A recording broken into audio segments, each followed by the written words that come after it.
Hello friends, welcome to maths study. तो आज के इस वीडियो में हम घातांक से संबंधित सवाल को करेंगे। तो इन सवालों को करने से पहले हम कुछ बेसिक्स जो घातांक के रूल हैं उनको समझ लेते हैं। ठीक है, तो यहाँ पर जो पहला रूल है वो कहता है कि a to the power n गुणा a to the power n, यानी कि अगर यहाँ पर आधार समान है यानी कि बेस समान है तो ये जो घात है ये जुट जाएंगी। ठीक है, तो ये हो जाएगा n प्लस m। जैसे एग्जाम्पल के तौर पर अगर यहाँ 3 पर पावर 5 है और गुणा फिर 3 पर पावर 2 है, तो इसका मतलब ये होगा कि 3 पर पावर और ये 5 और 2 जुट के क्या हो जाएगा 7, यानी कि 5 प्लस 2। अब जब इसको जोड़ेंगे तो ये हो जाएगा 3 पर पावर 7। ठीक है, अब दूसरा रूल है कि a to the power n divide है a to the power m, यानी कि बेस समान रहने पर ये जो बेस है ये समान है तो पावर घटेंगी, तो इसको हम लिख सकते हैं a to the power n minus m। Same example आप इस तरीके से ले सकते हैं कि अगर 5 टू द पावर 3 डिवाइड है 5 टू द पावर 2, तो इसको हम लिख सकते हैं कि 5 टू द पावर n के जगह पे क्या है 3 है, 3 लिखेंगे यहाँ पर, माइनस m के जगह पे 2 है तो 2 बराबर में हो जाएगा 5 पर पावर 1, जिसको हम लिख सकते हैं केवल 5।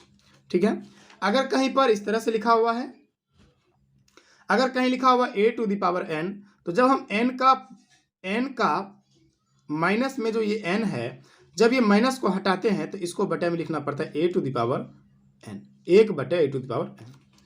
अगर कहीं पर इस तरह से है कि a to the power n और उस पर होल पावर m, इसका मतलब होता है a to the power nm। यानी अगर कोई संख्या इस रूप में है 2 पर पावर 3 और इस पर पावर 4, तो इसका मतलब ये होता है कि इन दोनों को आपस में गुना करना है। इसका मतलब हुआ 2 पर पावर 4 तिया 12।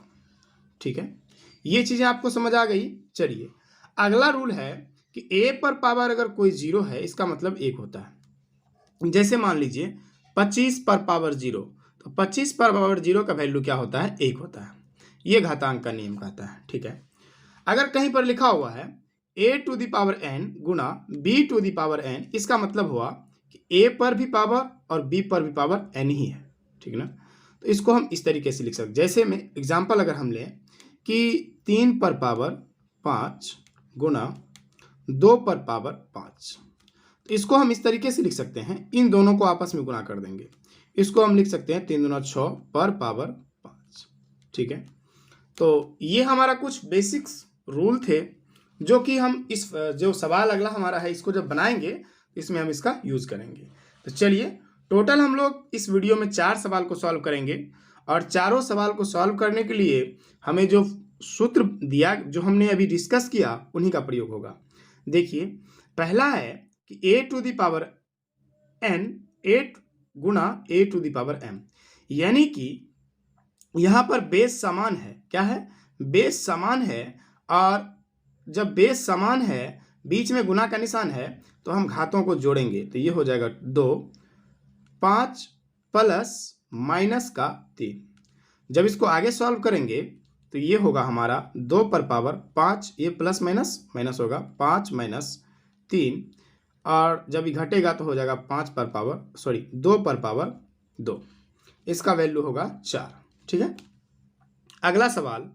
अगला सवाल में देखिए थोड़ा सा आपको दिमाग लगाना पड़ेगा, क्योंकि यहाँ 8 पर पावर 7 डिवाइड 2 पर पावर 9 है। तो यहाँ पर बेस समान नहीं है, तो हम क्या करेंगे, इसको बेस समान करेंगे। कैसे करेंगे, देखिए 8 को हम क्या लिख सकते हैं, 8 को लिख सकते हैं 2 पर पावर 3, ठीक ना, और इस पर होल पावर 7, फिर डिवाइड, फिर 2 पर पावर 9। क्या 8 को लिखा जा सकता है 2 पर पावर 3? बिल्कुल लिखा जा सकता है, क्योंकि अगर हम 2 गुणा 2 3 बार करते हैं तो 2 दूना 4, 4 दूना 8 आता है। ठीक है, यानी कि 3 बार अगर 2 पर पावर 3 कहीं पर है उसका मतलब है कि 8 है। तो अब पता है आपको पावर पर पावर क्या होता है, गुना होता है, तो 7 21, 2 पर पावर 21 डिवाइड 2 पर पावर 9। हमें पता है अगर बेस समान रहता, यहाँ भी 2 है और यहाँ भी 2 है, तो इस कंडीशन में हम क्या करते हैं कि घात को घटाते हैं। जब यहाँ पर आधार समान रहे और बीच में डिवाइड का निशान रहे तो घात को क्या करते हैं, घटाते हैं। तो 2 पर पावर 21 माइनस में 9, तो यहाँ पर क्या हो जाएगा, 2 पर पावर 21 में से 9 घटेगा, 11 में से 9 गया 2, हासिल का 1, यानी कि 2 पर पावर 12 हमारा आंसर आ गया। तो आई होप ये दोनों क्वेश्चंस आपको अच्छी तरह समझ में आ गया होगा। चलिए अगला क्वेश्चन लेते हैं हम लोग। अगला क्वेश्चन में है 5/3 पर पावर 2 गुणा 5/3 पर पावर 2। देखिए यहाँ बेस 5/3 है और यहाँ भी 5/3 है, तो यहाँ बेस समान है, इसका मतलब ये हुआ कि घातें जुटेंगी। तो 5/3, इससे पहले हमने इन सभी जो ये अभी जो रूल लागू हो रहे हैं इन सभी रूल्स को हमने पहले डिस्कस कर लिया है, ठीक ना, क्योंकि आधार समान रहने पर जो घात है ये जुट जाती है। तो ये होगा 5/3 पर पावर 4, ये हमारा आंसर है, ठीक है। अगला देखिए, अगला है कि 5/6, यहाँ भी 5/6 और इस पर पावर 2 और इस पर पावर इस पर पावर 5, इस पर पावर -2, लेकिन बीच में है डिवाइड का निशान। हमें पता है कि आधार अगर समान रहे, बीच में डिवाइड का निशान रहे तो पावर को घटाते हैं। तो सिंपली हम क्या करेंगे, 5/6, इस पर पावर है 5, घटाते हैं पावर को, माइनस का 2, तो ये हो जाएगा 5/6, माइनस प्लस हो जाएगा, तो 5 + 2 यानी कि 5/6, इस पर होल पावर हो जाएगा 7। यही हमारा आंसर है। तो आई होप ये वीडियो आपको पसंद आया होगा और घातांक से संबंधित जो आपके डाउट हैं वो क्लियर हो गए होंगे। तो चलिए मिलते हैं एक नए वीडियो में एक नए टॉपिक के साथ, तब तक के लिए थैंक यू।